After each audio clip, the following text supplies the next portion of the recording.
Hi everyone, welcome back. It's 2 o'clock. We've got two sessions going on now in parallel. One of them is this session about the European Accessibility Act, and followed by a couple of sessions around the UK legislation. The other session in parallel with this is the inclusive workplace, and a session around helping disabled people work from home and a blended solution to returning to the office. So that's in this other session. You need to jump back out of this one, go into the schedule, find the other session, click on that, and you'll join that. So this session is all about the European Accessibility Act to begin with. And I'm pleased to welcome Ina, who's going to introduce this for us. Hi, Ina. Oh, you've got Susanna there. Hello, Susanna. I thought you were going to be Ina. Oh, I'm handing over. Oh, hi, Ina. I think you're going to start with your presentation, is that right? But we're also joined by Susanna Lauren from Funke. She's going to be chairing the session that followed this one. So thanks so much for joining, Ina. I'll leave it to you. Okay, so good afternoon, everybody. I will see if I can see my slides on the screen. It should be fine now. Yes. So I have been asked to provide you with a general overview of the content of the European Accessibility Act. And I would like to leave you after the presentation with a clear understanding of the scope, how the directive operates, and what are the main features of the Act. To start, let me say that the Accessibility Act, oh sorry, I should have gone that way. Okay, so to start, I think the clicker is not working. Sorry. Yeah. Okay, the next one. Voila, let me see. Yes, okay, good. So the Accessibility Act has basically two big pillars. The first one is about getting a number of products and services and ensuring that those products and services comply with a number of accessibility requirements. To that end, the directive provides for a number of instruments that operate in the internal market. The second pillar of the Accessibility Act is about using exactly the same accessibility requirements and applying them into other union legal acts that require accessibility but that do not spell out what accessibility is. In other words, it does not put accessibility requirements beyond the general requirement to be accessible. And as an example of those, we can mention public procurement or structural funds. Let me see what those requirements are, what those products and services are.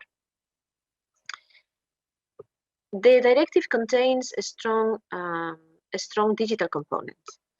In this list of products, you will find computers and operating systems, all kinds of self-service terminals that are used in the provisions of the services that I'm going to introduce in a few minutes. It's about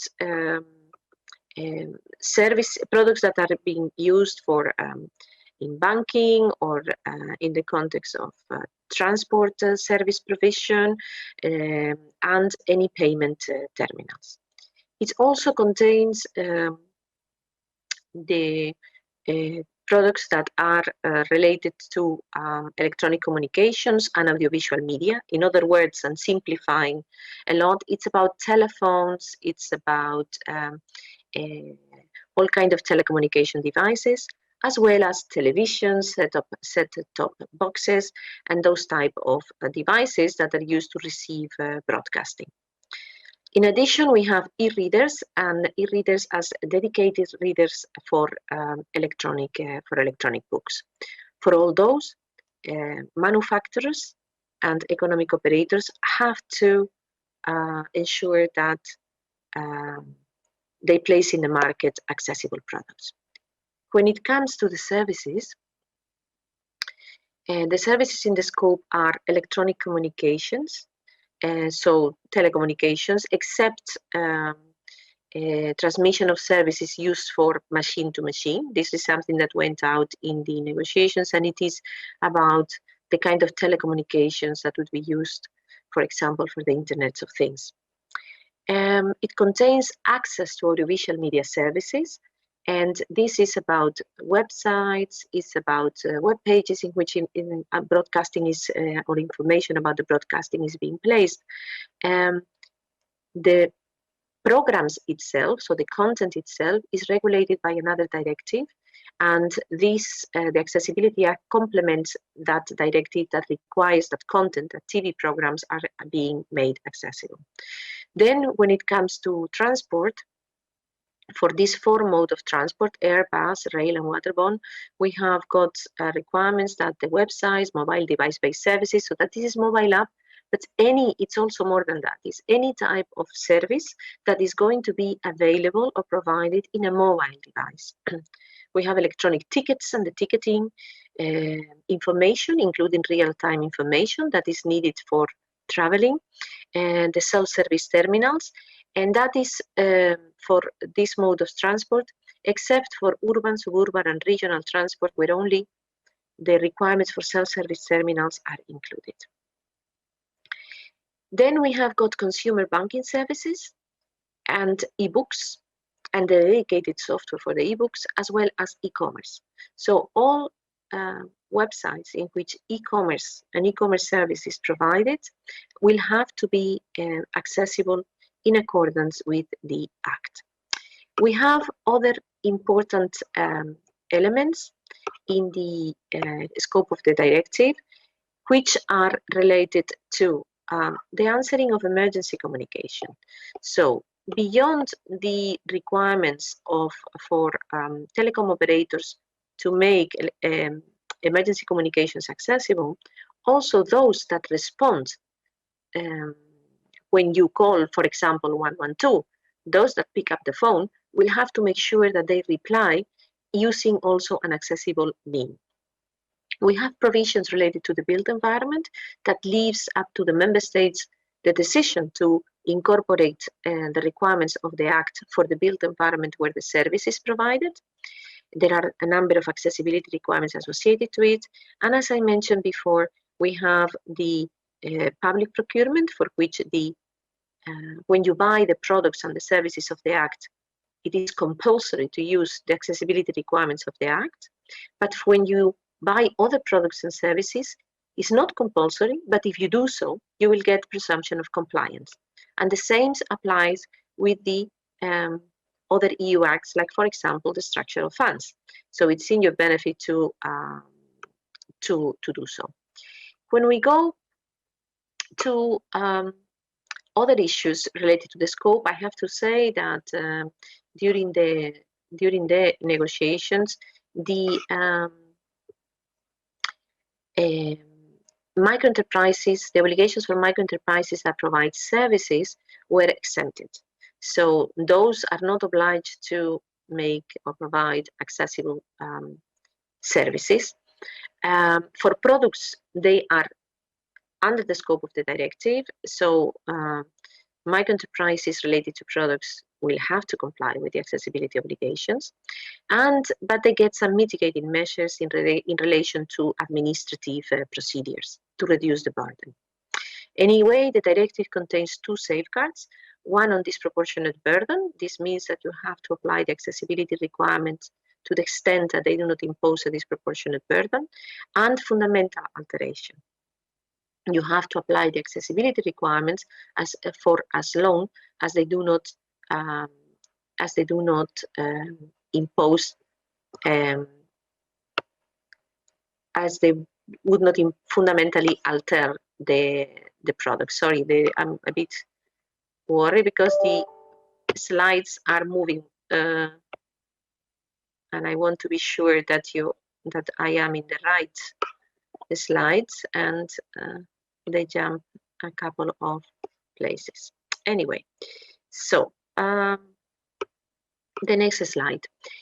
So what are those key obligations? So the obligations for products and services, which are slightly different, but simplifying and summarizing, they have the economic operators have to place in the market, or deliver in the market, accessible products and services.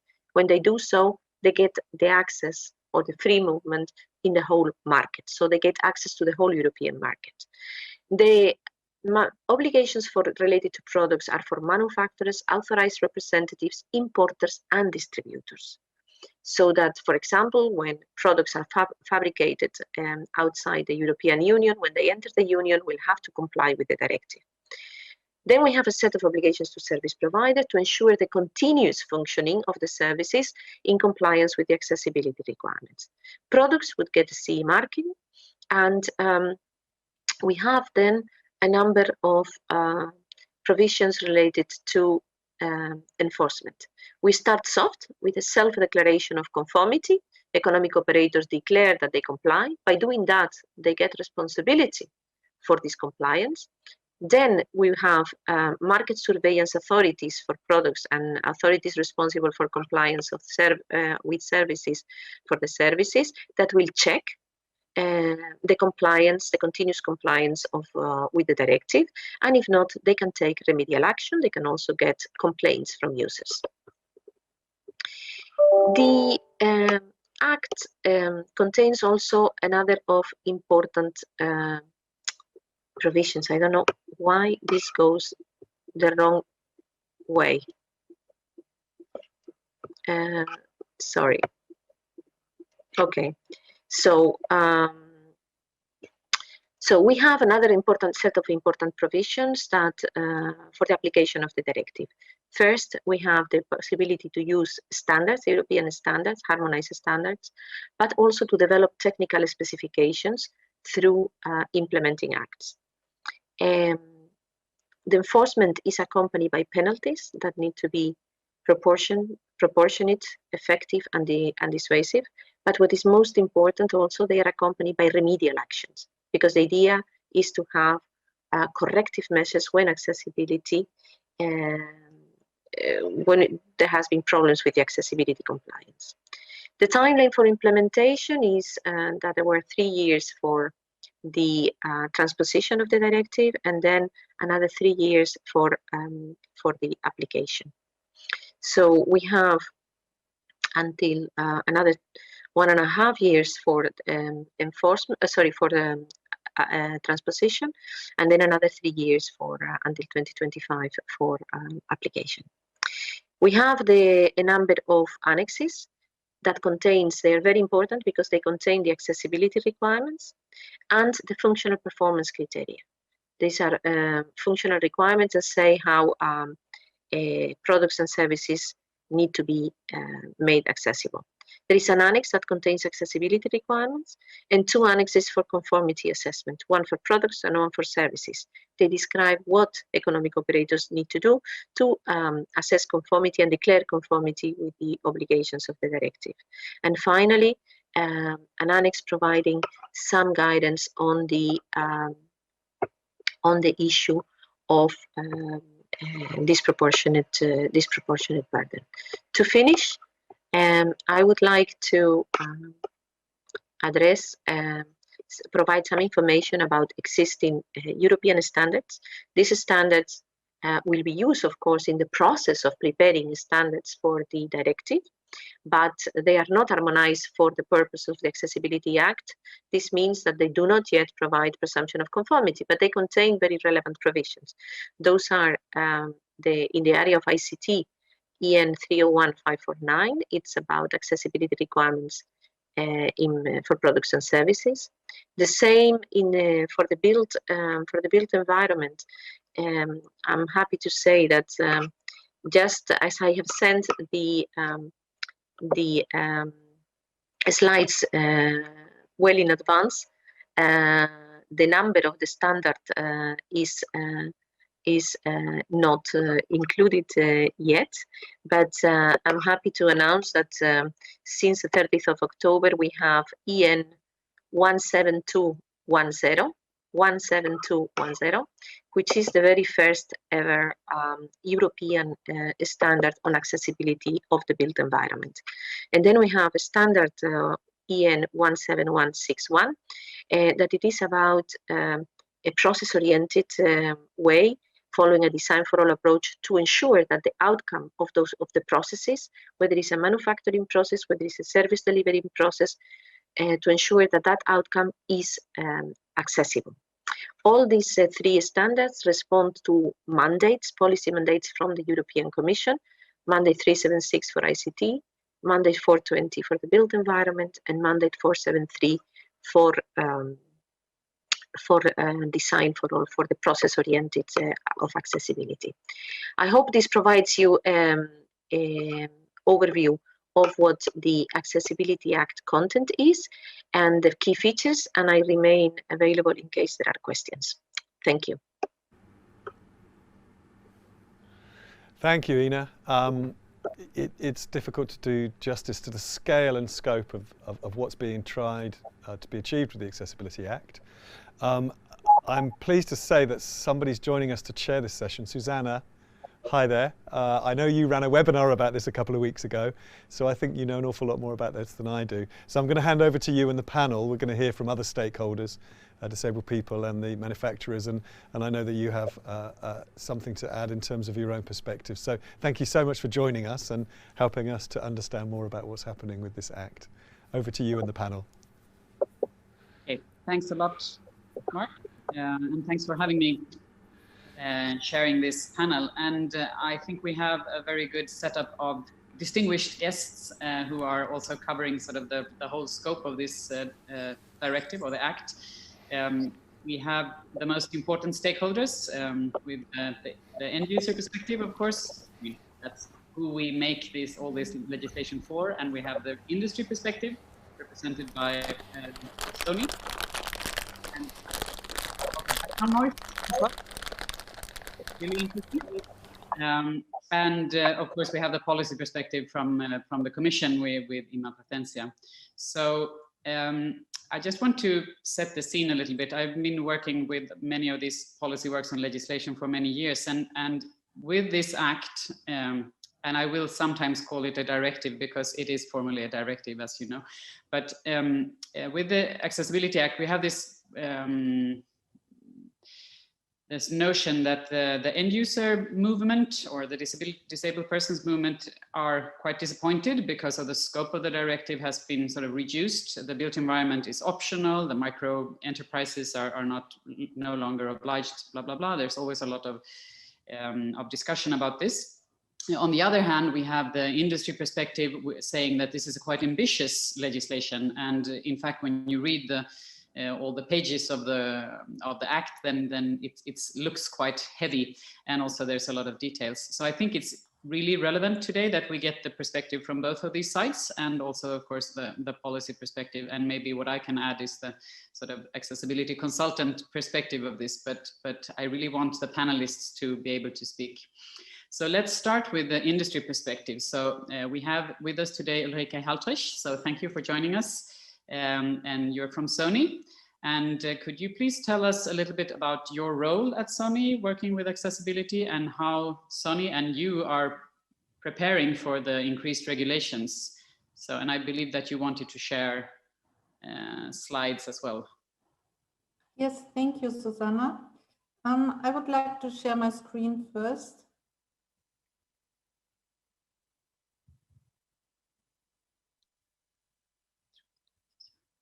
Can you see my screen now? Yes. Yes, can you see my screen? Yes, we do. Okay, thank you, Susanna.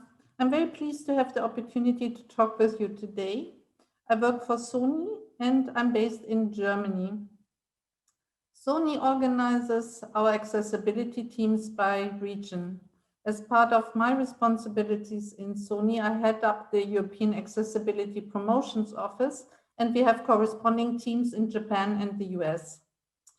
For over 10 years, I have been active in the international and European technology standardization areas of e-inclusion and active assisted living.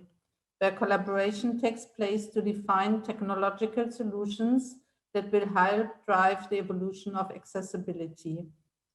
We believe standardization should be a key part in defining the work for the European Accessibility Act. Key stakeholders such as trade associations, industry, user groups, academia participate in those standardization groups. Then we have a very rich input from these experts in each of the specialist topics. We have success of introducing standards from Digital Europe. Digital Europe is a trade association based in Brussels that brings together stakeholder groups and national trade associations. Digital Europe has experience in collaborating with EDF, the European Blind Association, RNRB, ONCE, and the Swedish Disability Federation. We also collaborated with RNRB and ONCE in Digital Europe and launched through Digital Europe the work on an industry self-commitment for TV manufacturers and have developed 2 international TV accessibility standards. What we try to seek to achieve through the Digital Accessibility Act is that we, from Sony, expect this EAA to be a framework which allows consistent interpretations across all European countries and which will set out how accessibility should be delivered. We would like to ensure that it is not prescriptive, but allows technology companies the flexibility to innovate and to find the best solutions. A multidisciplinary and inclusive collaboration is needed here. We would like that the EAA, so the European Accessibility Act, does not result in country fragmentation by different interpretations and allows this European single market to operate as expected. The EAA, together with the appropriate standards, should set the framework and requirements. This will affect the lives of disabled people so that they know that they get an exclusive experience from any product they purchase or application they use. New emerging technology will include accessibility from the start, not as an afterthought. It is not only disabled people who will benefit from this, it will also positively impact many older people and also families. In terms of timescales, these are set by the European Commission. So collaboration takes time, and we need time to develop technological solutions and standards. So we would like to get the guidance from the EU Commission as soon as possible to set up the stakeholder groups and work on the standardization mandate. When developing products, we have to consider time to market. Ima already pointed out 2025 is when we have to launch products, but 2025 is not so far away for product development and new innovations. The key challenges for us is how to bring stakeholders together in the correct forums for valuable discussions. The discussions will take place at a country level with 27 countries. Those discussions amongst all the ecosystems can become fragmented. We would like to see European level collaboration set up, especially for consumer electronics, ICT, and audio-video media. I cannot speak for the other sectors, such as transport. Sony is also discussing about accessibility solutions on a worldwide basis, and we would like to consider best practice not only for Europe. The final key challenge is that the EAA needs to permit innovation and not restrict it, allowing different solutions. So Sony engages with user groups in Europe and the US. We are getting direct feedback from those users to improve our products. With changing demographics, we have a need to improve the usability. Manufacturers, to stay competitive, have to apply solutions for older people and people with accessibility needs. To find optimum solutions, that will change the lives should involve discussions across all stakeholders in the ecosystem for all product categories. For example, for TV solutions, it should involve the stakeholders from content creators, broadcasters, distribution to receiver makers, and not forgetting, of course, policymakers and regulators. Audio description is one of those examples. It needs some governmental policy and requirements to make audio description a reality across all countries. So our message to this year's event is, let us engage in rich discussions and debate while keeping ongoing collaboration and to promote innovation as the keywords. So thank you, and I will remain open or available for questions and comments. Okay, thank you very much, Ulrike. So we will take questions also from the audience, provided we have time. We have already got a few, but I will let all the panelists present themselves first. So now, for the end user perspective, I would like to give the floor to my dear friend Alejandro Moledo from the European Disability Forum. Could you please tell us a little bit about your work and what the disability movement sees as the most important aspects of the Act? Thank you very much, Susanna, and thank you very much to the organizers for inviting us to take part in this panel discussion, which is obviously very high in our everyday work at the European Disability Movement. For those who don't know EDF, we are the organization that brings together different disability organizations at European and national level. And the European Accessibility Act has been, I would say, one of our biggest flagship demands for over a decade. And it's been a very long way and very tough during the legislative process. Imma knows this well as well. For us, it's true that, as you mentioned at the beginning, it was a bit disappointing, the fact that the final result was not as perfect as we wanted to on the first place. But let's remember that this was not because of the Commission, or this was not because of the European Parliament. The ones that actually blocked some of the positive things that were left out of this directive were actually the governments, our national governments in the council, the ones that said, no, we don't want Brussels to tell us to make the built environment accessible. No, we don't want you to tell us how the transport service, urban and suburban, should be made accessible, even with a harmonized approach and so forth. So it was actually this lack of political will from the council, which is one of the co-legislators at European level. The Commission proposes the legislation, and then the Parliament and the Council decide jointly on the final text. And EDF, we've been very, very active, as I said, from the beginning, engaging with the policymakers, with the Commission, and trying to reach out to the Council. But I don't share those who said that this directive, this legislation is will not make a difference or is just disappointing. I believe that this actually is a turning point for Europe when it comes to accessibility. We have for the first time horizontal legislation on accessibility, which it will have, I believe, two main positive outcomes. On the first hand, obviously, this is about equal access to a set of products and services for people with disabilities. And it's true that the focus of the directive is very much on ICT, on new technologies. But we need to think the scope and the impact of some of these products and services. If we think of e-commerce, which website doesn't try to sell us anything, or mobile app? So by including e-commerce, we are having a huge impact on the web accessibility market. If we think of ebooks, for example, all ebooks placed in the market will need to be accessible. This will have a huge positive outcome for inclusive education.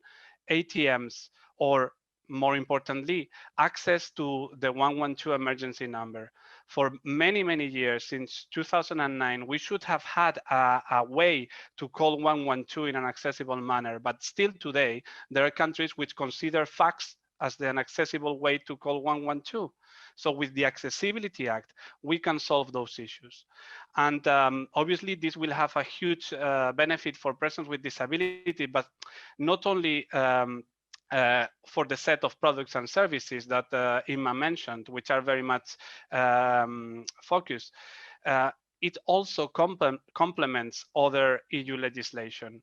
So we had since 2014 the Public Procurement Directive, which requires our public administrations to procure accessibly.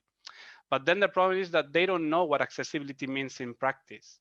The Accessibility Act provides a set of accessibility requirements that can be used by procurers, and those and the standards derived thereof will also be helpful for the procurers to ensure that when they buy technologies, when they buy buildings, when they buy an ICT with electronic communications capabilities, they will know what to buy in order to be accessible, not only on public procurement, also the use of EU funds. I mean, there is taxpayers' money still today being used in products and services and buildings and infrastructure, which is not accessible to persons with disabilities. The Accessibility Act will provide this set of accessibility requirements and standards that will support the implementation of accessibility obligations, and not only for these ones that I just mentioned, also for future legislation to come. So I believe that the Accessibility Act will have this important turning point for accessibility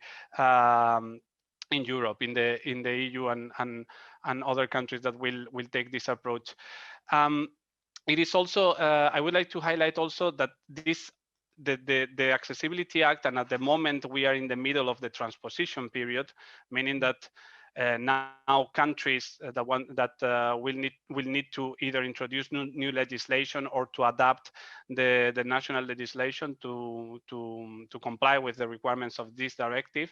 So in these national reforms, in these national discussions around how to transpose the Accessibility Act into our national law, it is a gold opportunity for the disability movement and for accessibility professionals and for industry to come together and to engage in the national discussions to expand the scope of this directive, to go beyond, to make use, for instance, of the voluntary requirements for the built environment and say, okay, let's take these voluntary requirements and the standard that Imma just mentioned, the standard for the built environment, as an opportunity to update our own national legislation on accessibility to the built environment.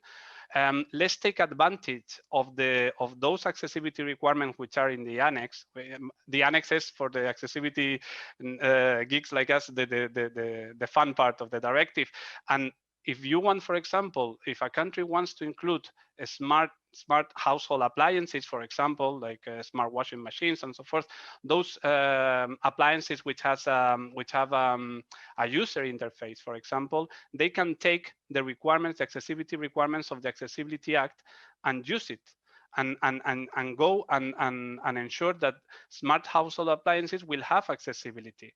They can take some of the general requirements to cover tourism services. They can use the requirements also for the parts of transport that were not included in the Act, for urban and suburban modes of transport.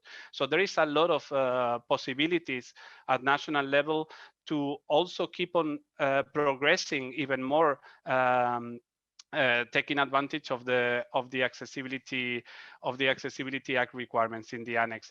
I would also like to highlight, and I will finish with this so we can have more time for discussion, that the enforcement mechanism and the implementation. I think both for the enforcement mechanism at national level and then for the implementation of accessibility in practice, we will need more and more accessibility professionals. So we need to invest on increasing the availability of accessibility professionals out there, and more importantly, also for these two aspects, for the real implementation, the development, first the transposition, the negotiations around the national legislation, the enforcement and the implementation. We need to make sure that the disability movement is involved and can participate on equal footing with industry, with the public administrations and other stakeholders.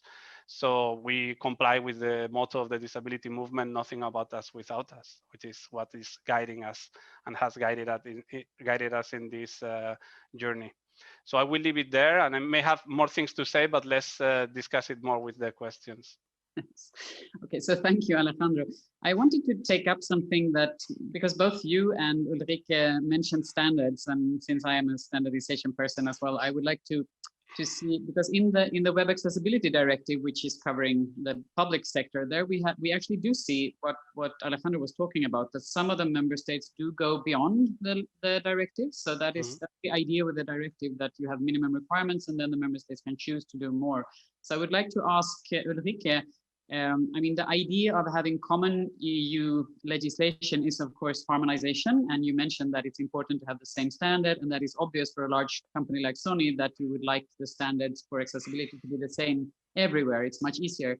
But how do you see if that would happen also in this? I mean, if some member states go beyond the act and do more, how do you see that? It's, I mean, from an accessibility perspective, it's kind of obvious that somebody is raising the bar, but from the industry perspective, could that be a potential problem for you, or how do you have any thoughts on that?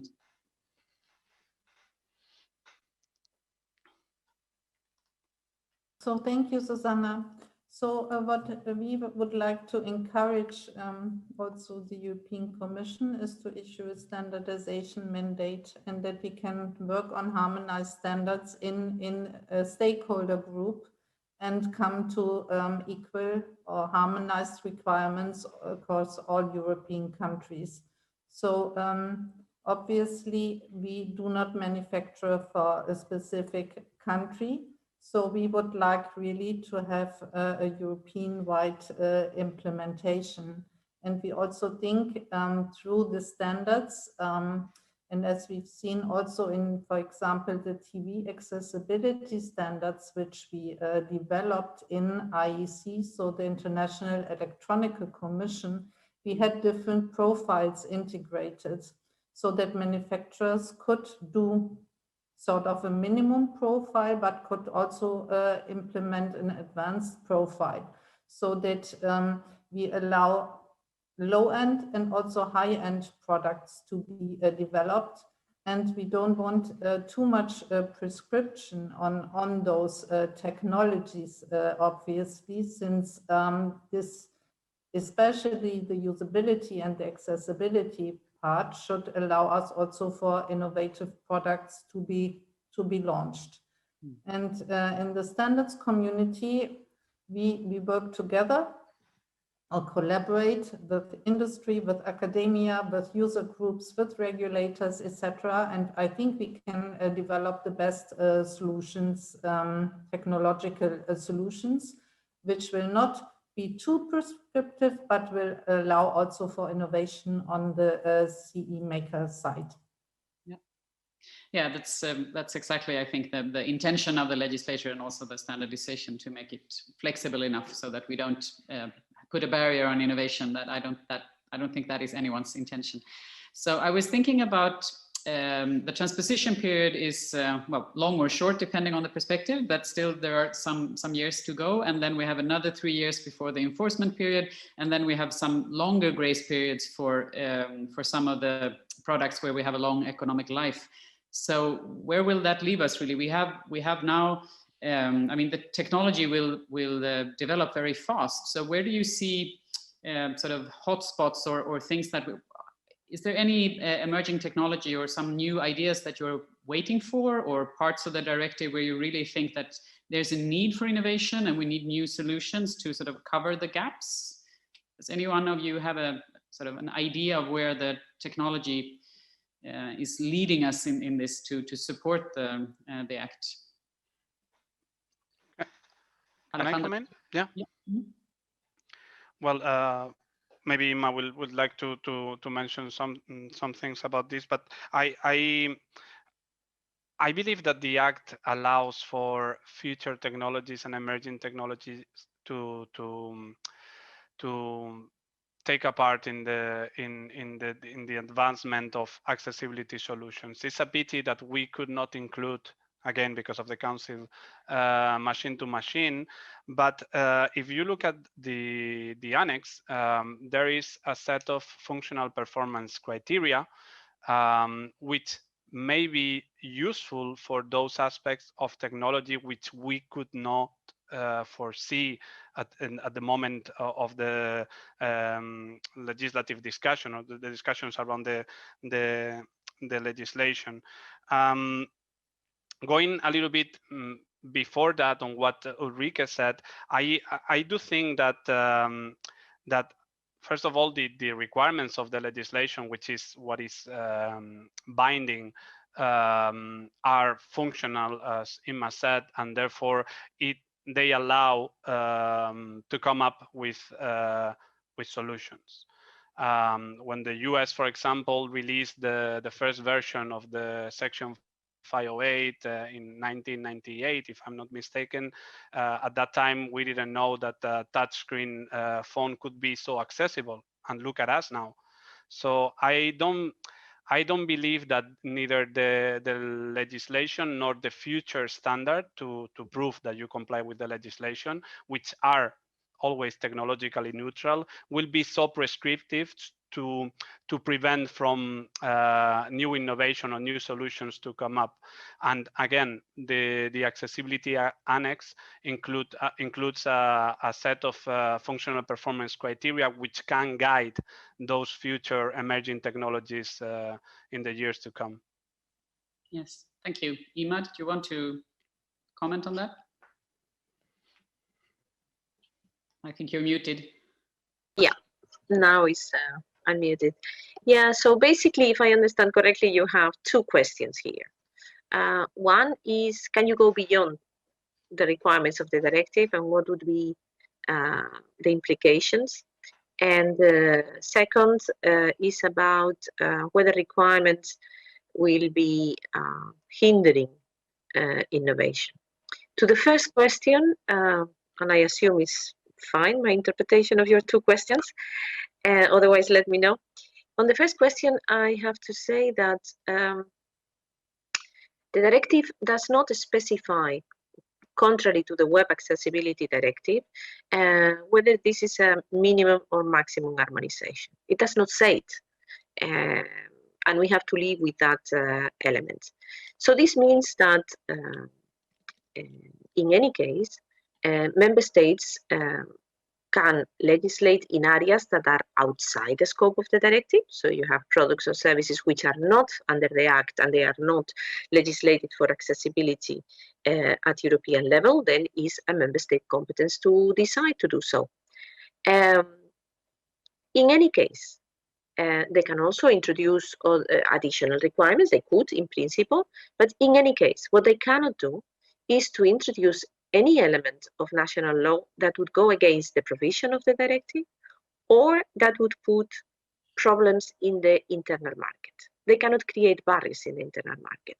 So they need to make sure that whatever additional element they would like to do, it is really not problematic. They will have to, as it happens now, by the way, when a member state introduces accessibility legislation or other type of technical regulations, they have to notify to the Commission, and the Commission will respond and say, okay, we see that this could present a barrier for the internal market or not. We react to that.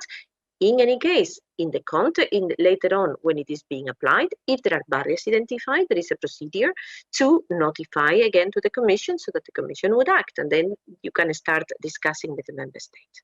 So this is the situation in relation to the scope and the additional scope or possible additional requirements. When it comes to the nature of those requirements, I have to say that they are really functional, and they should not present any problem for innovation. I am convinced, on the contrary, that designing accessible products and services makes them much more innovative and usable for everybody. And in the specific case that there would be a requirement that would contain a technical accessibility requirement, and that would put a barrier for a particular product, the directive says that it's possible to use the corresponding functional requirements, functional performance criteria, as long as you provide an equivalent level of accessibility. So even in the hypothetical case, I mean, it's designed not to be, but nevertheless, you need to take safeguards that would be the case. Then you have an alternative in the directive that is really so high level functional that it should not be a problem from the point of view of innovation. Okay. Thank you very much. So I will now go over to the questions we have got from the audience. So the first one is for Ima, or anyone can chime in, of course, but I think it's Ima's question. It's so how does the European Accessibility Act connect or relate to the UN CRPD, the UN Convention on the Rights for Persons with Disabilities? Okay, so the Accessibility Act provides for partial implementation of Article 9, but we have to of the CRPD. The CRPD requires Article 9 requires accessibility to the built environment, transport, and ICT, and on all services open or provided to the public. But the Accessibility Act does not cover all those elements, but it cannot be seen in isolation. This is an important message. The Accessibility Act is complemented first at European level by a number of other accessibility legislation. We have the web accessibility, but we have the audiovisual media services, we have the electronic communication services, we have the electronic signatures regulation. There are, and we have all the transport passenger right regulation, the PRM TSIs for transport. So there are even the transport, the rail technical specifications for the built environment, for the forestation. So it needs to be seen in that context because it's a comprehensive piece of legislation, but it is not the only one. This is the first thing. The second thing is that it needs also to be seen in complementing the national legislation. And when you come to the built environment, for example, there is an extensive body of national legislation. So it helps, it's an advance. I think it's a major advance. I think it really provides for a good step in the implementation of Article 9, but it does not cover, of course, all the elements of Article 9. By the way, the EU, before you can act, you need to basically respond to a number of questions. You need to justify first that you have the competencies in the treaty and on the built environment. You know, when we talk about streets and in cities, it's difficult for the EU to find this internal market angle to regulate. Then you need to say how you will what is the best way to solve the problems that there are. Maybe sometimes for the member states.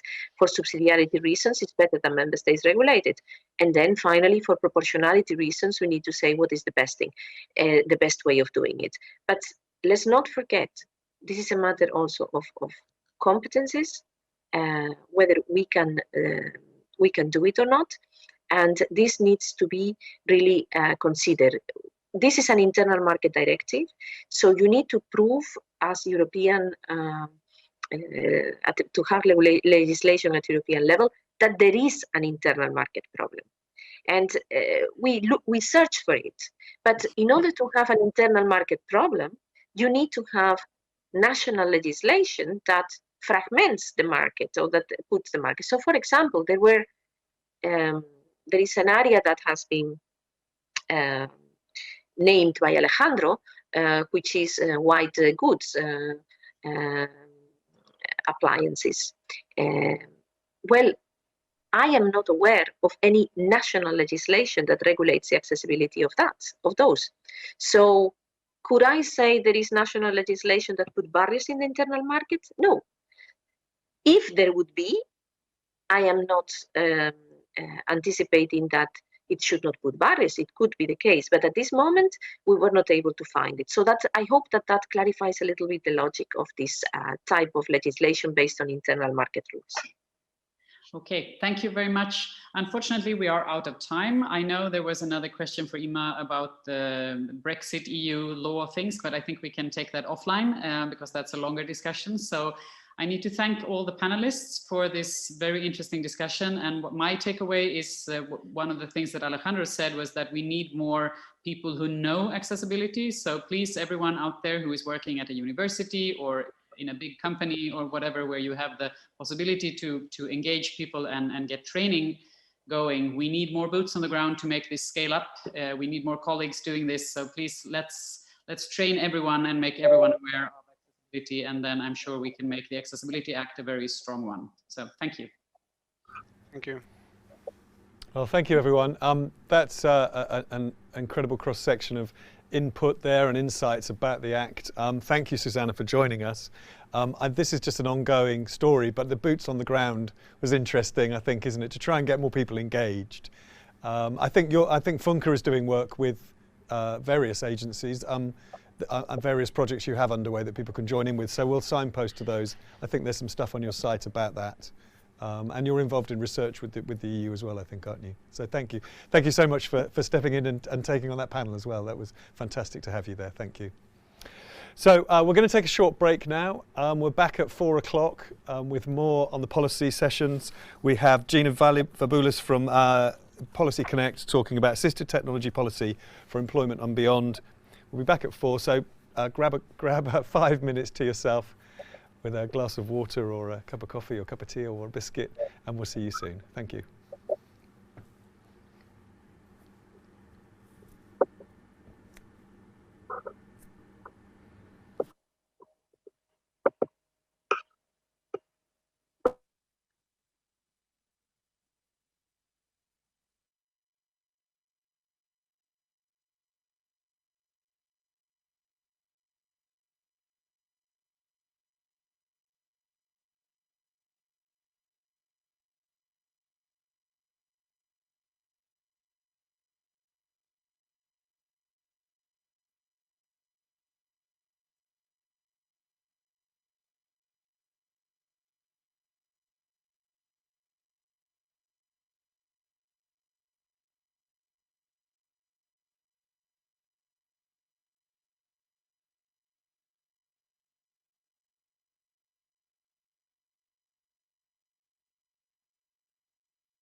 Hello there.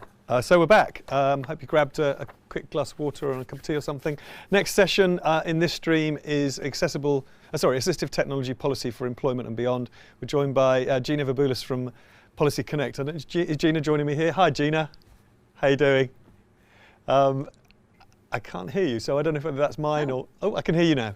That happened. Fabulous. It's just that turnover. How you doing? So thank you for joining us, and thank you for helping out helping here. What's your role at Policy Connect? Just tell people about what you do. Yeah, so Policy Connect is a cross-party think tank, and we provide the secretariat for a lot of different all-party parliamentary groups. And so my role is I'm a policy manager for Assistive Technology, and we work with the APG for Assistive Technology. Cool, great. And I don't know whether you got the memo about describing yourself when you start, but I'll leave you to do that as you pick up the presentation. Thank you very much. I'll speak to you soon. Thanks.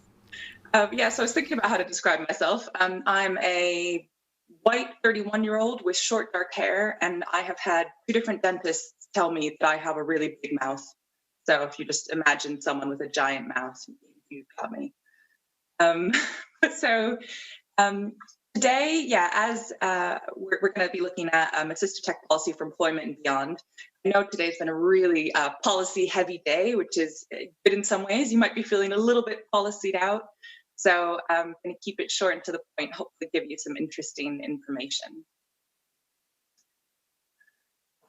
Yeah, just a little bit. Policy Connect, cross-party think tank. We've been around for 25 years now. We've, I think we're up to about 76 inquiries, so commissions, reports that we've done.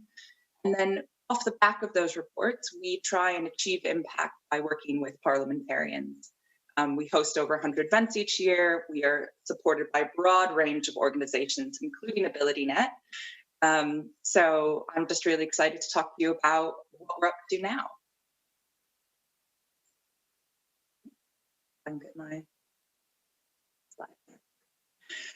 So assistive technology and employment, we feel, is a really important issue now for a wide variety of reasons. So first and foremost, we have increasing rates of disabled people of working age. So that's due to all sorts of reasons. For example, disabled children living longer into adulthood as a result of medical advances. We also have much better identification of invisible disabilities like autism, dyslexia, ADHD, mental illnesses. And so as we have better identification and higher rates of diagnosis, we're also going to have more people in the workplace who would benefit from adjustments or who would be seeking inclusive practices. And we also have an aging population. So the UK has an aging population generally, and more specifically, we have an aging workforce. Those people tend to stay in work for longer. They are more likely to acquire an impairment while they are in work. And those impairment, we usually expect those to be things like vision impairments, hearing impairments, and motor impairments. And we know that about 300,000 people every year are forced to leave work or move out of work as a result of an acquired disability or long-term condition. So that's a really important aspect. We also have this incredible emphasis on digital skills. So government commissioned research stated that digital skills are a near universal requirement of finding a job. And so even if we're not talking about techie jobs or jobs that require you to be tech savvy, the act of finding work and applying for work, all of that really more and more so requires some level of digital skills. And I'm sure you've heard from other people about the digital skills gap between disabled and non-disabled people in the UK. Of course, a little bit more broadly, we've got the fourth industrial revolution, which is set to disrupt many different industries and set to create a whole bunch of new jobs. And so ensuring that disabled people have the same opportunities to learn digital skills, same ability to access and do those tech roles is really important for ensuring that that gap isn't getting bigger. And we also have, I think a lot of times when we think about assistive technology in the workplace, we think about maybe a white collar worker sitting at their desk, typing away on a policy report. But the reality is that there are so many different kinds of technologies that are available that aren't desk-based and that would be appropriate support for different employees in different kinds of roles. Whether those roles be somewhere where things are really high security, like working as a prison officer, those roles are where you need to go into people's houses to do repairs. There is technology out there that can support disabled people in those roles. And we're really keen to make sure that people are aware of and have access to those things. Of course, COVID has affected all of us, as a massive effect on our society. So we had this huge shift to remote working, which represented fabulous opportunity for many disabled people who had been requesting this as a reasonable adjustment for many years. And so we see this as an opportunity to kind of build in this as a standard inclusive practice. However, when disabled people are forced to start working remotely, or if anyone is forced to start working remotely, that also raises all sorts of challenges. When it comes to assistive technology, I know I have 2 colleagues that use assistive tech. We have a whole security system to work from home, and we still haven't sorted the bugs with the security system and our colleagues.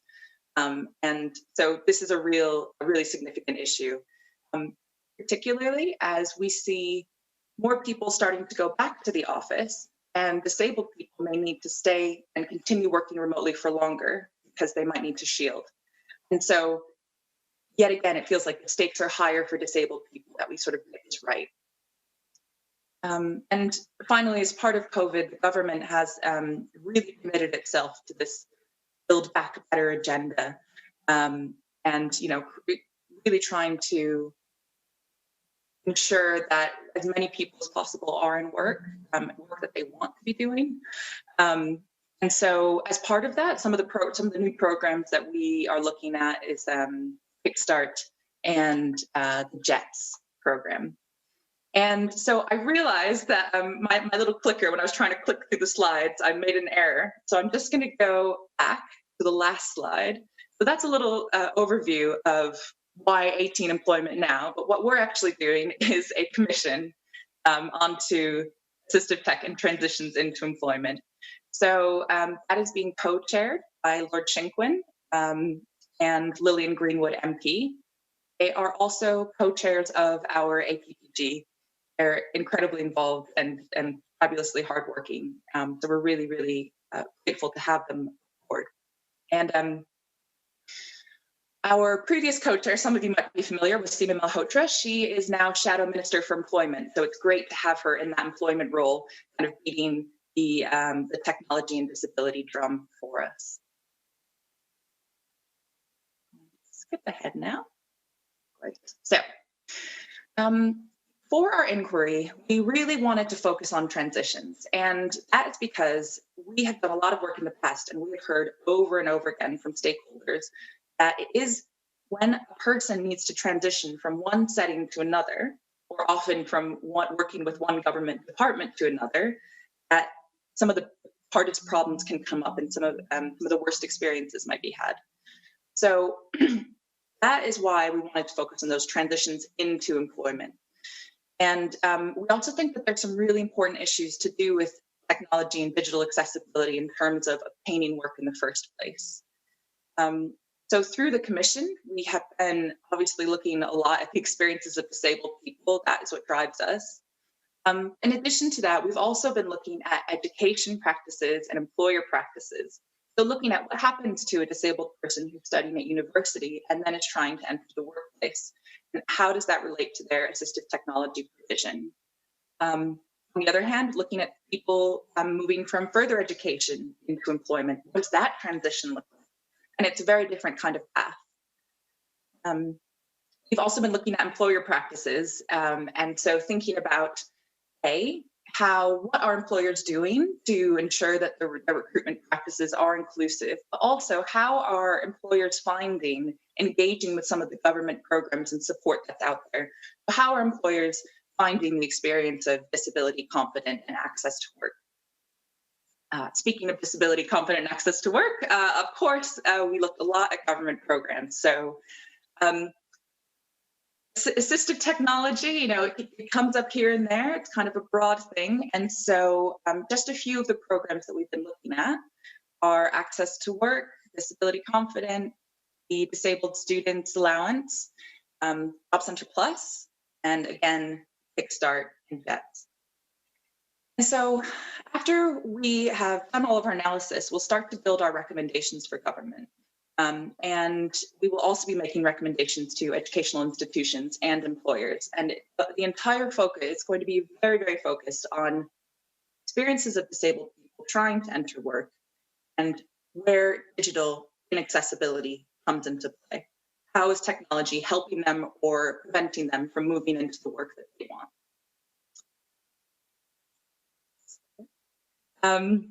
I'm now going to sort of broaden out a little bit and talk to you a bit more about sort of AT policy more generally.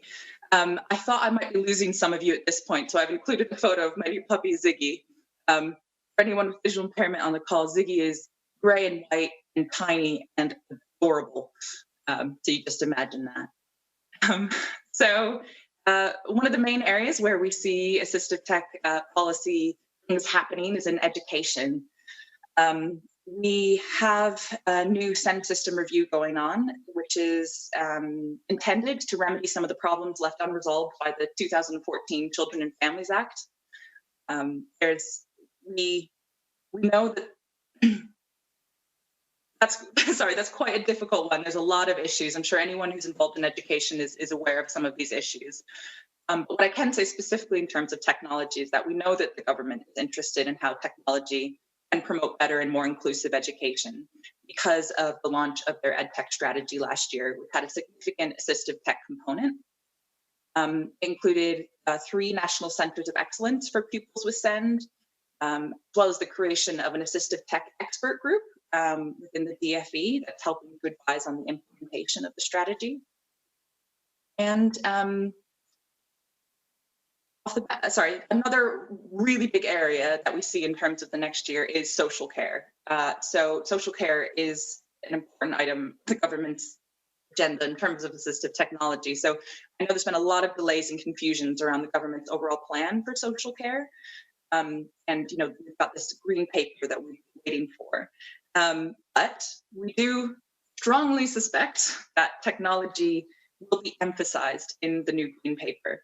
And it will be talking about the role of technology to transform care, and specifically maybe in relation to providing more personalized support to people living in their own homes. So trying to increase independent living in people's own homes.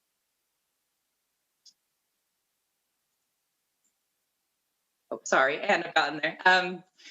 As well, we also have the NHSX. So it's a new government agency which is responsible for the development of all tech policy within the Department of Health and Social Care.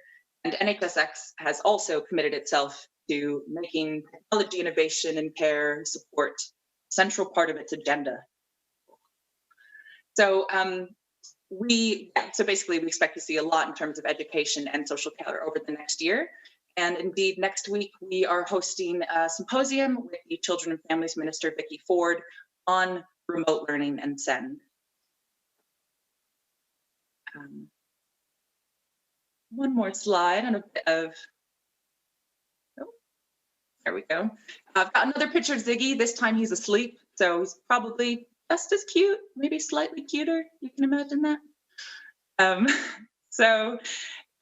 All of you, or many of you on the call, will probably be aware of some of the other things that's going on with the public sector bodies, web accessibility regulations. We did an inquiry on that in 2018, specifically in regards to how they would impact higher education providers.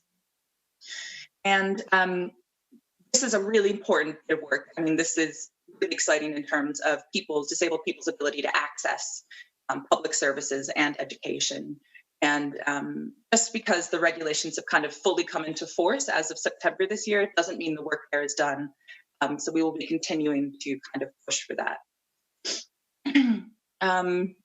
We've also got the government industrial strategy. So over the past few years, we've kind of seen the government inching towards formally recognizing assistive tech as a really important strand of our research and development as a country. So in 2018, they invested $98 million in the Aging Grand Challenge to support inclusive innovations to help meet the needs of the aging population. But also, for the first time this summer, the government's newly published research and development roadmap specifically mentioned that they were committed to investing in world-class assistive technology. So it's great to see the government thinking about that from a research and development funding point of view. And then finally, I wanted to bring up the National Strategy for Disabled People. I know you had a fabulous talk earlier today from Alex Fleming in the Cabinet Office. I'm not going to go into the details, but I wanted to bring it back to our commission, because we are hoping to influence the strategy a bit with our commission, specifically because the strategy represents an opportunity for different government departments to work together to kind of smooth those fault lines. And in terms of employment, from my point of view, from what we've seen from the commission, it's really key that PFE and DWP are working together to get that transition right and to ensure that we are making that disabled students, disabled young people have the same opportunity to transition into work as everyone else. So I'm right on time. My last slide here is just to thank you with some contact details. I did want to point out that we do have an Assistive Tech user survey out where anyone who uses Assistive Tech themselves can give us some feedback, which we will use in our commission. And it's 5 short questions. The link is on there. We'd love to hear from everyone. Please share it wide and far. I've also included my email, a link to sign up for our newsletter, which is a great way to sort of keep abreast of everything that's going on within AT and in the policy world. And you've also got our Twitter contacts on there. So I think that's it from me. Thank you so much, everyone. Thank you, Gina. A fantastic session. Thank you very much. And the best description so far, I have to say, with the, I don't know where this wide mouth thing comes from, but.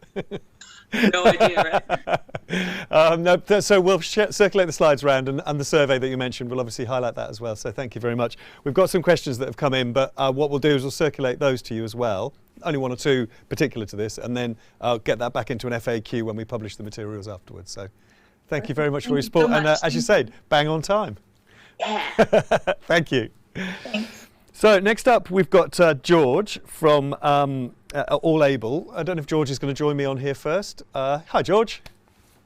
How you doing? Hi, Mark. Yeah, very well, thank you. You How all are right? you? Yes, you win Bookcase of the Conference Award so far. Oh, thank you. Yeah, it's my home office, ironically. Very nice. So, George, you're going to be talking about accessibility statements. And of course, you were here last year as well, for real, obviously. Things have changed. You're working in somewhere else now. I see it says All Able. This is your own work now. So I run my own company as well as doing things for the UK government. Okay, cool. So this is kind of my personal research. So it's easier if I talk about it with that hat on. Yeah, I seem to remember last year you were saying you'd started doing it in your spare time, and suddenly it was like this massive thing. It's like, it looks like a huge undertaking that you're doing. It takes a lot of time. I read them all manually. There's no automation to it, so it's literally just me sitting and reading. Wow. Thousands of statements. I know, boring. No, well, I mean, I know I've seen some of what's to come. I just think it's fantastic insight, and there isn't another way to get it, I guess. So thank you so much, and don't forget the description before you get going, so that everybody knows what you look like. So I'll speak to you soon. Thank you for joining us, and thank you for your work. Thanks.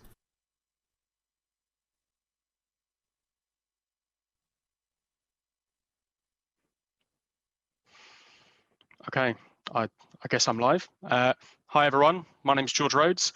As Mark introduced, I'm the director of All Able. We're an accessibility company. We offer various auditing, training services and things, and it is the guise under which I spend a lot of my time looking at accessibility statements for my own kind of personal research. I'm a male. I'm, as Mark said, sat in front of a very large collection of books in my own personal library. I'm wearing a reddish shirt, a blue waistcoat. I've got a scraggly beard and mustache and long hair, all of which I grew back over the multiple lockdowns. So today, I'd like to talk to you about accessibility statements across the UK public sector. This covers quite a range of organisations, local government, universities, other higher and further education institutes, NHS, police forces, fire and rescue services, and many, many others. I'll just press the button, so hopefully my slides move on. There we go, yay. Yeah, there we go. Took a second. So for those of you who don't know, accessibility statements are a legal document that all public sector bodies are now required to have for all of their existing and new websites. It covers a number of things. It's required to show the level of compliance for a website, what known issues there are, and how users can get help or report accessibility problems. It forms a main deliverable of the public sector bodies, websites, and mobile applications accessibility regulations, as has been talked about a lot in this session already. And it also forms part of the European Web Accessibility Directive. So with that, definition slide out of the way, let's talk about the interesting stuff. So I've been looking at accessibility statements now for just over a year. We began this research back in September 2019. Back then we looked at about 600 websites. Now I'm up to 1,802 with the latest research. Over previous iterations, we've expanded it beyond the UK. So we've looked at many statements across the United Kingdom, but also looked at Denmark, Luxembourg, Spain, and the Netherlands. The Netherlands is a map that is not published yet, but we've been working in conjunction with a company called 200 OK, run by a guy called Jules Ernst in the Netherlands. Fantastic guy. I suggest people go and check out his stuff as well. So the Netherlands map will be coming soon. But what I'm trying to say is I've spent an awful lot of time reading a lot of accessibility statements. It seems to be my hobby as of the last year. So with that, we've gotten a really good idea of what makes a good statement, what you need to put in to be compliant. And I asked GES a lot of questions. They're probably bored of me, but it's helped us try to map and understand the level of compliance across the UK. So version 4 released today. Oh, I'm having trouble with my buttons today, it seems. Version 4 released today. As I've said, it covers 1,802 organisations.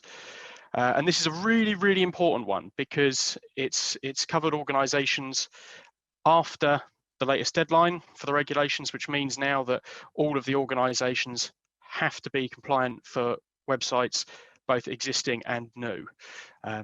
So out of that 1,802, the split is 207 compliant statements, 393 good attempts, which is somewhere in the region of kind of 80 to 90% compliant, 197 partial attempts, which is about halfway in terms of the number of specifically legally required bits of information a statement needs, 581 poor attempts, which means people have some accessibility information on their website, but it's falling far short of what's required to deliver a compliance statement, and still 424 examples where there is no accessibility information available on the website. So some shocking figures there, sadly. I apologize for the next couple of slides because it's all graphs and they're really, really complicated.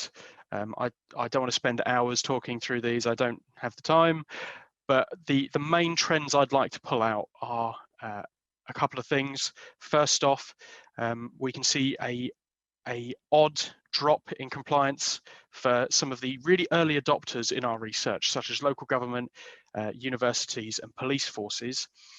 I think this is down to the fact that, having looked at all of these statements, many of these early adopters got their statements out of the way early, did a really good job in getting the content there as early as possible. But because of that, where the compliance requirements have changed over time, they're still on old statement templates, and therefore they've lost some of that compliance that they did have previously. So we've seen a bit of a drop. I'll get onto that in the next slide as well, about how that's kind of being picked up by good attempts.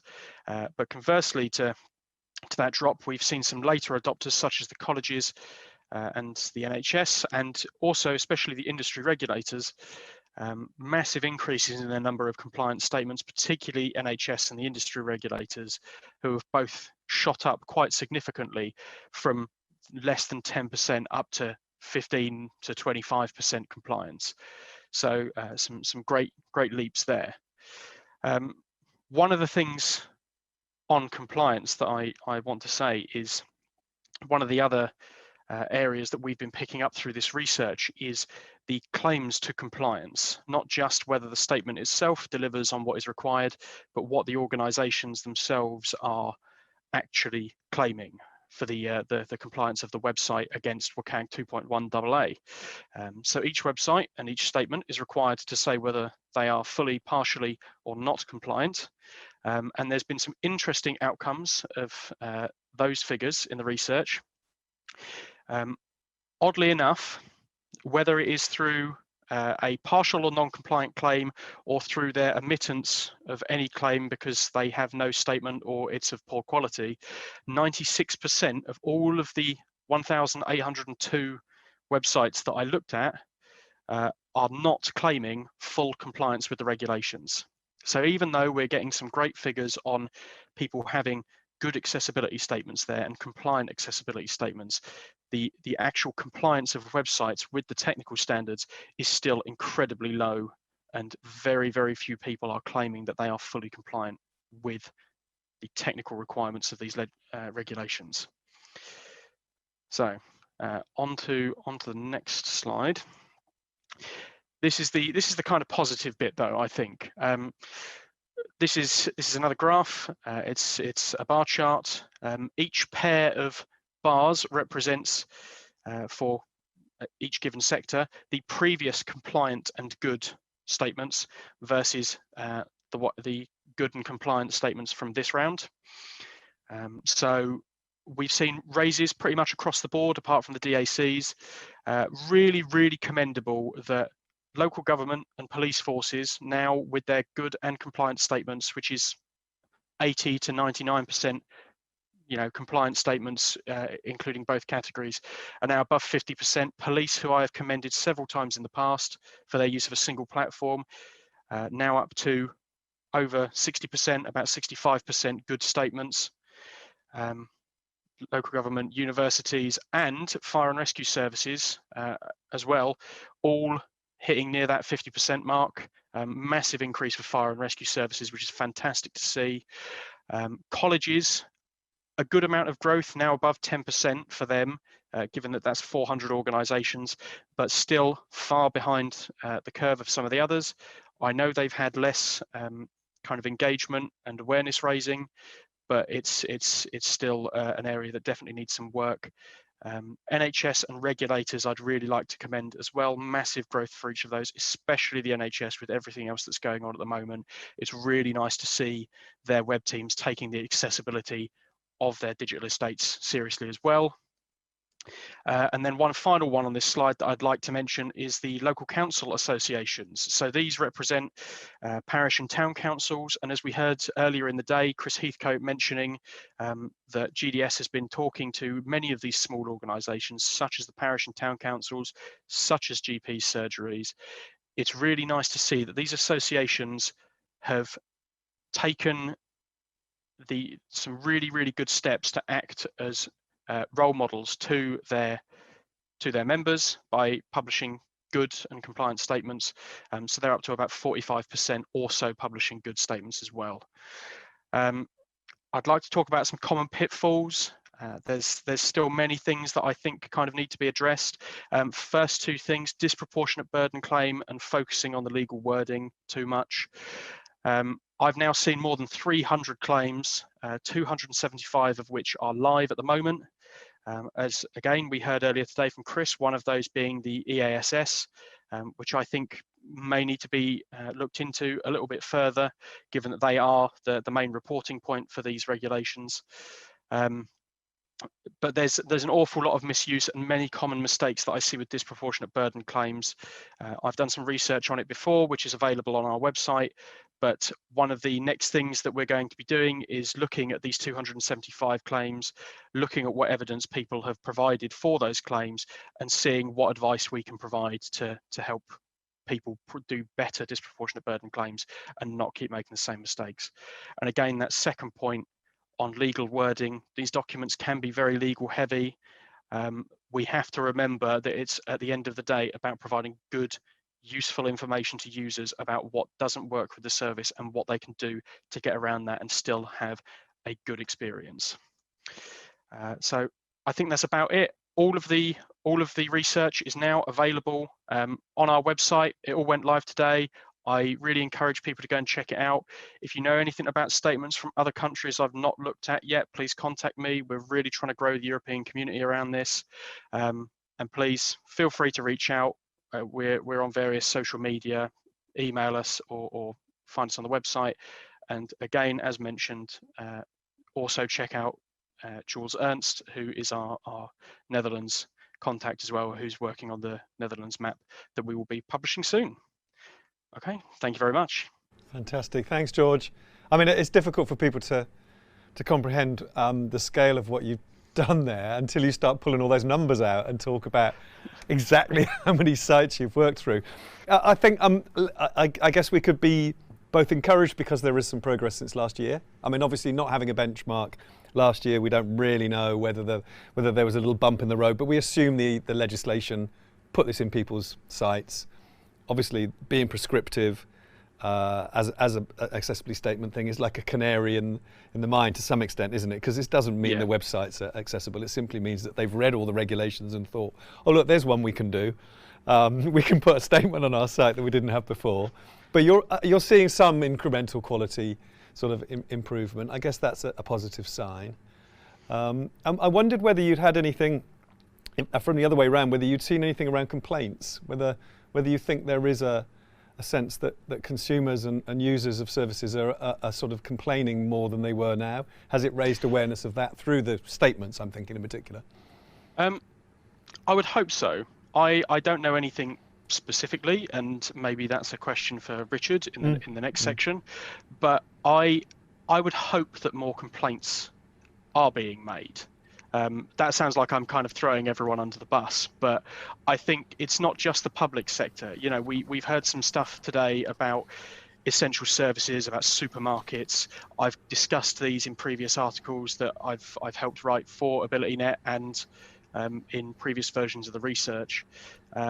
I think this is another tool in people's arsenal to be able to get fair treatment, and it's something that we, should be using if necessary to encourage people to make their websites compliant and make them accessible.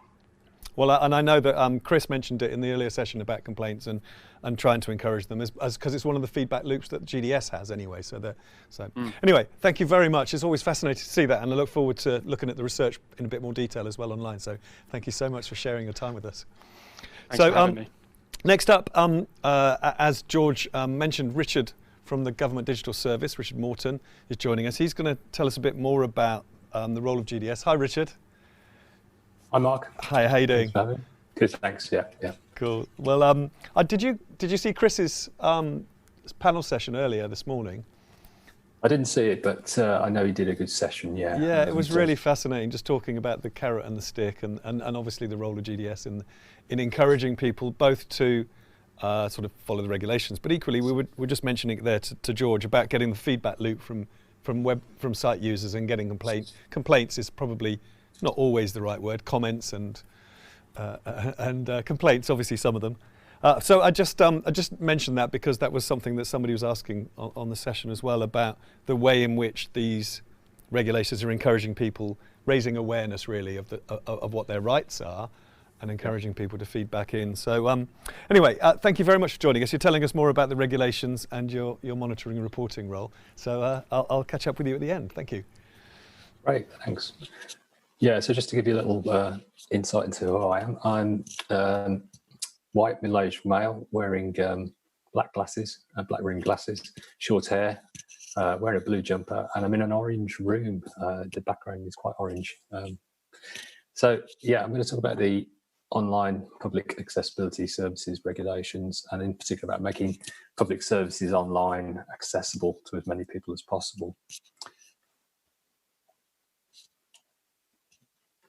So yeah, I'm Richard Morton. I'm Head of Accessibility at the Government Digital Service, or GDS. GDS is actually part of Cabinet Office, and we lead the digital transformation of government, which means that we run government's websites, GovUK, amongst many other things. My role is to raise awareness of accessibility needs across government and the wider public sector, as well as building capability in central government, and also have to ensure that we at GDS make our services as accessible as we can. So first, a bit of background about digital accessibility. Sorry, jumping ahead. It means ensuring your services and content can be used and understood by the widest possible audience. In the UK, at least 1 in 5 people have a long-term illness, impairment or disability, and many more have a temporary or situational disability. The UK public has to use government services. They don't have a choice about different providers for passports or for bulk bulk waste collections from councils, for example. This means it's everyone's responsibility to make sure we remove as many barriers or obstacles to accessing information and services as possible. It's the ambition of the Government Digital Service to make services as accessible and inclusive as possible, to ensure there are no barriers that might prevent people from interacting with government. Everything we create must be accessible to as many people as possible, regardless of whether or not they have impairments in any of the areas shown on the screen, which are vision, hearing, speech, motor, or cognitive, or a combination of those. And for example, this means we must make sure that you don't need to rely on sight alone to understand information.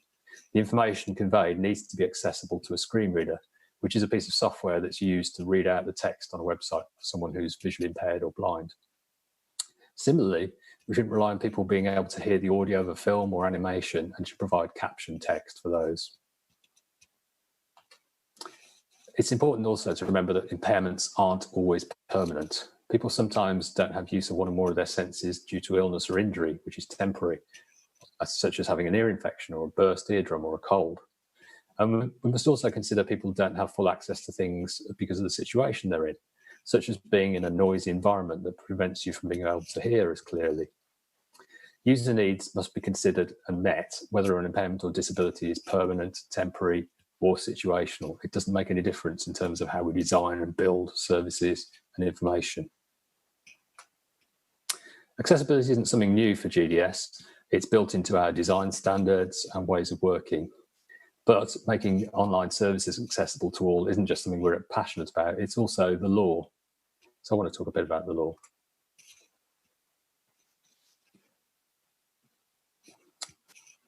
Jumping ahead. Firstly, the Equality Act 2010, as it says on the slide, reads, we have a legal obligation to provide equal access to people with disabilities. And for Northern Ireland, this is covered by the Disability Discrimination Act 1995. In the Equality Act 2010, it says that public authorities must comply with the public sector equality duty. This means that public organisations like central, local government, healthcare and education must think about the needs of people who are disadvantaged or suffer inequality when they make decisions about how they provide their services and implement policies. So while the 2010 and 1995 laws have been in place for quite some time, there are some newer online accessibility regulations that public organisations need to follow. These don't replace or supersede the Equality Act or the public sector equality duty, but they're in addition to it. In fact, they're underpinned by it. These are the public sector bodies, website and mobile applications, accessibility regulations 2018. And they mean that public organisations have a legal obligation to make their websites and mobile apps accessible to people with disabilities. This means meeting the requirements of the Web Content Accessibility Guidelines, or otherwise known as WCAG 2.1 to level AA, and I'll explain a little more on that in a moment. The Web Content Accessibility Guidelines, or WCAG, are a standard that can be followed to make web pages, services, and documents more accessible. The guidelines are broken down into 3 levels. Level A covers the most basic web accessibility features. Level AA, which includes Level A, is for websites that tackle the most common barriers for disabled users. And Level AAA is for sites with the highest and most complex level of web accessibility.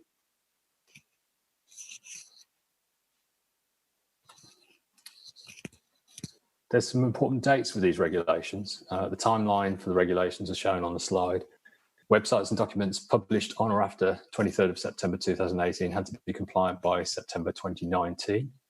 Existing websites and documents published before September 23rd, 2018 had to be compliant by September 2020, and mobile apps have to be compliant by 23rd of June 2021.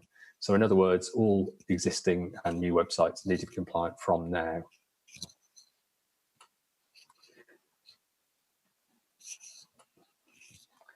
There are 4 actions as a public sector body you need to take to make sure you're compliant. Firstly, you need to understand how the regulations will impact you. You're likely to be impacted if you manage your website or mobile app or publish content to gov.uk, for example. Secondly, you need to check the accessibility of your website or app and publish documents by carrying out an accessibility audit. It's important to engage with your digital team or accessibility champions, if you have them, for conducting an audit or support on conducting an accessibility audit. You can find professional advice and audits through things like the digital marketplace as well. Thirdly, you need to make a plan to fix any problems that come out of the accessibility audit. And fourthly, you need to publish an accessibility statement. Accessibility statements are one of the key requirements of the new regulations, and the statement needs to include a few things. Firstly, how accessibility was evaluated, the level of compliance, known issues, how users can get accessible alternatives, a feedback mechanism, and how to contact the enforcement bodies. And importantly, it needs to be regularly updated as and when you make changes to your website. We would advise you revisit the statement at least once a year, but more often, obviously, if you make substantial changes. There's a sample statement on gov.uk that can be used as a template to help website owners write their own. In fact, there are lots of resources available to help you be compliant that GDS have provided. There's guidance and other resources available through a link and a link to the regulations. And you can get to all of those through this link, which is accessibility.campaign.gov.uk. GDS also has a role in making sure compliance with the regulations happens. So we are monitoring public sector websites and documents, and we will be in future be monitoring mobile apps as well for accessibility when that deadline comes through. And GDS has been chosen to do this because we're a leader in online accessibility. We're also responsible for enforcing the requirement to publish accessibility statements.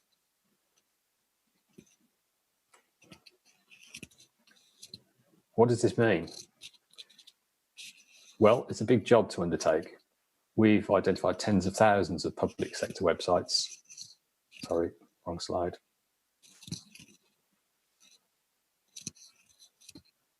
Go back a slide, please. We're testing a sample of websites based on the population size, and we're enforced the requirement to publish accessibility statements. And our findings are reported to the Minister for the Cabinet Office. They'll be shared with enforcement bodies and they will be published online. So while GDS is the reporting and monitoring body, enforcement of the law is carried out by separate bodies, which are the Equality and Human Rights Commission in Great Britain and the Equality Commission for Northern Ireland, or ECNI in Northern Ireland. This means they can use their existing legal powers under the Equality Act 2010 and the Disability Discrimination Act 1995 to launch investigations, issue unlawful act notices, and take court action against offending organisations. So that's if organisations don't comply and if they don't cooperate with reports and things like that to actually improve. As well as talking about the regulations, I wanted to give a few hints and tips about accessibility and in particular things around accessible content in this talk. So it isn't just about the technical architecture of a website, which is very important, of course. It's important to make sure the content you're creating and publishing is accessible too. So here are some simple techniques and tips that you can use. Some of this goes beyond the regulations to include best practice, but I do encourage people to go beyond the regulations. The regulations are there as a framework, as a guideline, but they don't guarantee full accessibility.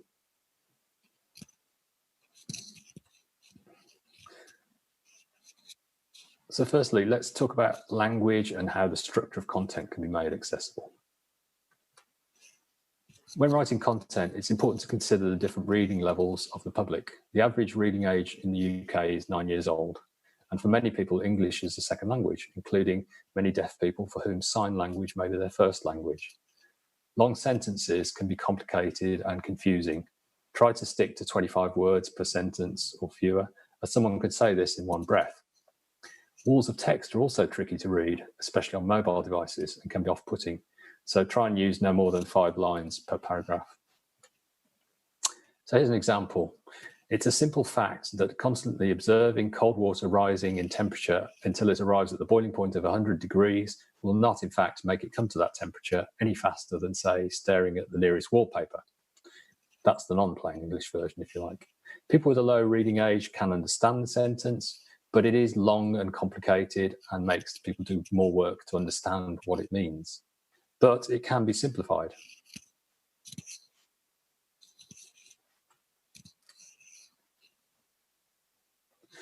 So here's a simplified version of it. Water does not boil faster if you watch it heat up. Or, to use the inaccurate old expression, a watched pot never boils. A watched pot never boils. And I bet you believe that when you were told. It's not true. So now onto headings and subheadings. Next slide, please. Our previous slide, I think. Sorry, it's jumped a bit. The one after that.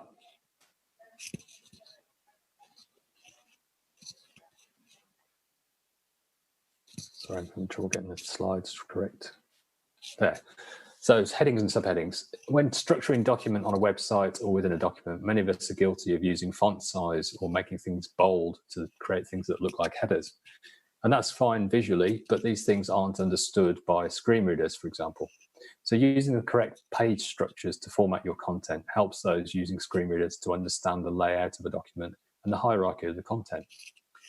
Each document or page should have one main heading, and subheadings can then be used to provide more detailed structure. And you can find and edit the pre-formatted headings and subheadings within the Format tab of most content management systems or programs.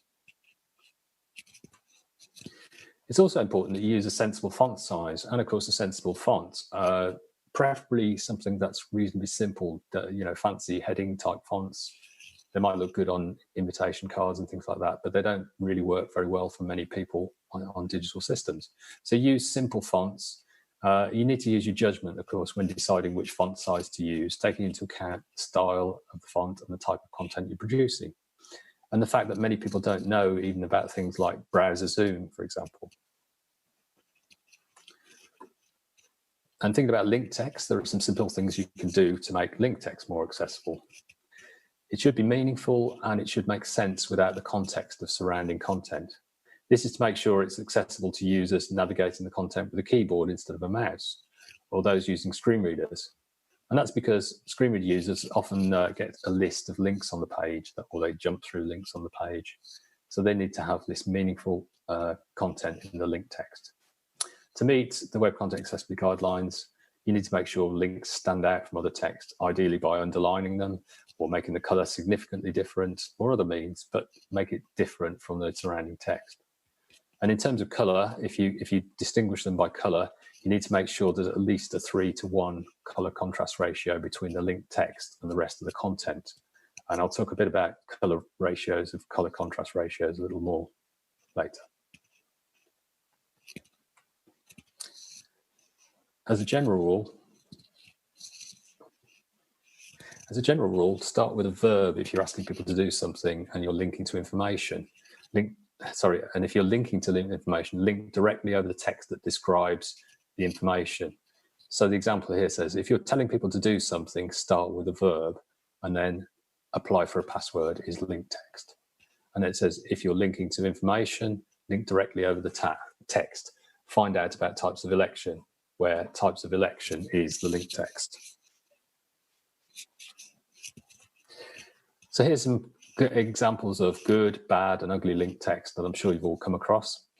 Read more is bad because screen reader users may tab through a page and not read the surrounding content, even access a list of links on the page and potentially get multiple links that just say the same thing, that might say read more, but going to different pages. Click is ugly because it's non-specific, like read more, but also it doesn't really make much sense these days for anyone not using a mouse. For example, a keyboard or a touch screen or voice recognition. And of course, many people are using mobile devices. So the good example is, link text is read guidance on applying for a driving license. This isn't just about websites though. The regulations and accessibility generally isn't just about websites. It also includes documents. And that isn't just PDFs, it's also things like Word documents or spreadsheets or other forms of document. Any content being published to websites should ideally be published in HTML by default. When sharing an attachment document, open document formats are the best option, as this format is compatible with most applications. Not everyone has Microsoft Word or Google Docs, for example. PDFs should ideally only be used for printed documents. However, if there are situations when you need to upload a PDF, you should publish them as additional documents. You should still publish HTML as the default.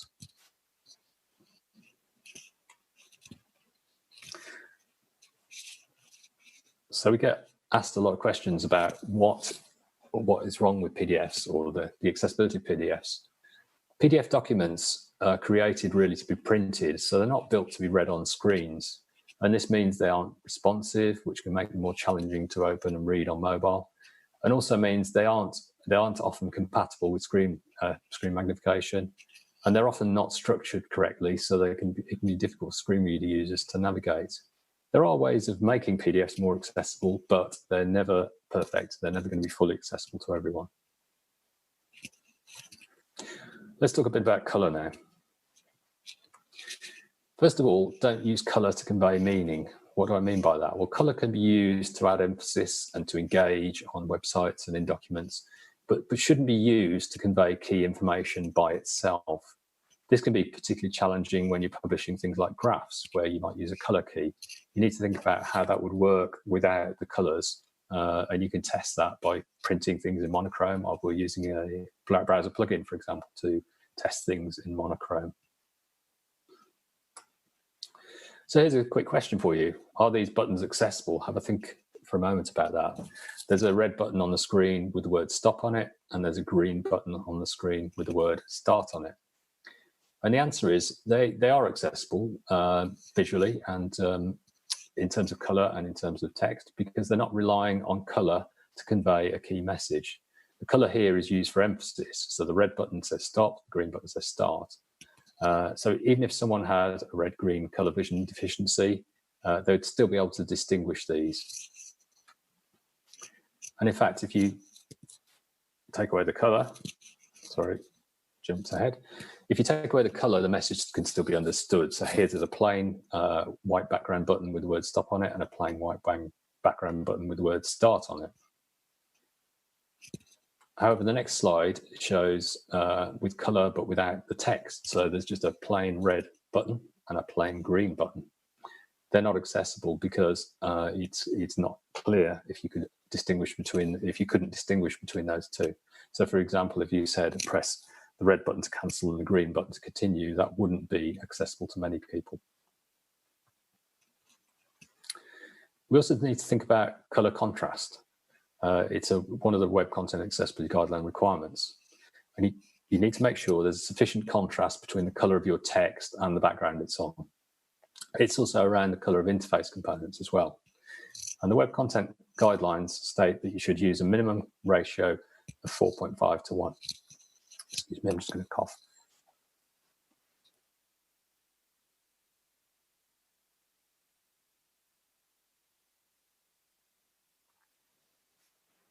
Working out the ratio is tricky, so you probably need to use a piece of software to check that ratio. There's some free online tools that can be used to check the contrast. And we use a thing called Contrast Checker, which I'm showing here now on the screen. It's a freely available tool that can be used to check what colors are in use on the page and the contrast between them.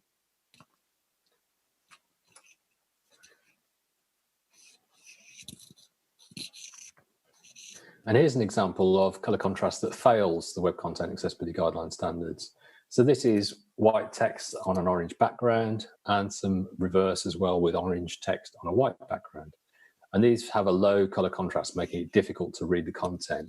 They're quite bad to read in even good light by people with good vision, but with low vision, or if you were trying to read this on a mobile device in bright daylight, things like that would be pretty difficult. In general terms, pale colors like orange, pale greens, pale yellows don't work well, and they're not contrasting enough against pale backgrounds like white. So they might work well against a darker background. So here's a better example, an example of good color contrast. And this is one where there's some white text on a green or blue-green background. And it has a contrast ratio slightly above the recommended minimum of 4.5 to 1. These figures are kind of recommendations. They are a requirement to the Web Content Accessibility Guidelines. But again, they don't guarantee accessibility, but they do help many people if you sort of stick to these minimums. I'm going to talk about making images, videos, and podcasts more accessible. First of all, let's talk a bit about alternative text. You're probably familiar with this, but anyway, alt text is used to describe an image. It's read by software for visually impaired users and displays when an image doesn't load.